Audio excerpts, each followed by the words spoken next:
రోజు మా మామయ్య పొద్దున 11:30 నుంచి 12 మధ్యలో పెట్రోల్ పోసుకొని తగలబెట్టుకున్నాడు. మా ల్యాండ్ మాకు ఇవ్వనందుకే మా అమ్మాయి మాకు 6 గుంటలు 6 ఎకరాలు 20 గుంటలు ఉండేది. 5 ఎకరాలు మేము అమ్మినాం. ఇంకా ఎకరం 20 గుంటలు జాగుండేది. అది మాది మాకు ఇవ్వడానికి వాళ్ళకు ధరించక దాన్ని కబ్జాలు చేసి అవి చేసి ఇవి చేసి మా మామయ్యను వేదన పడి ఆయన ఇట్లా వేసుకున్నాడు. నోటికి వచ్చిన నువ్వు మాది కొనివిరా నువ్వు మా మీదకి డిమాండ్ చేస్తావారా, నువ్వు మా దగ్గరకు వస్తే నేను చంపుతావు, బండి కుమార్ గారు నేను చంపుతారా, నువ్వు మాది కొని నా దగ్గరకు వచ్చి అడుగుతాను వారా అని చెప్పని మా మామయ్యను చంపేస్తా అని చెప్పని కూడా బెదిరింపులు వచ్చాయి మా మామయ్యకు. అయినా ఆ మానవవాదులు తట్టుకోలేక చేసుకున్నాడు.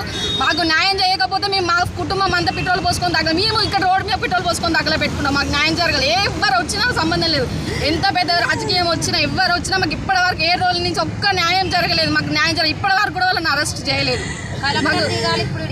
ఎవరు ఎంత పెద్ద సార్ వచ్చాయని ఇప్పుడు మాకు న్యాయం జరగాలి. ఇక్కడ జరగకపోతే కానీ శవాన్ని తీసేదే లేదు.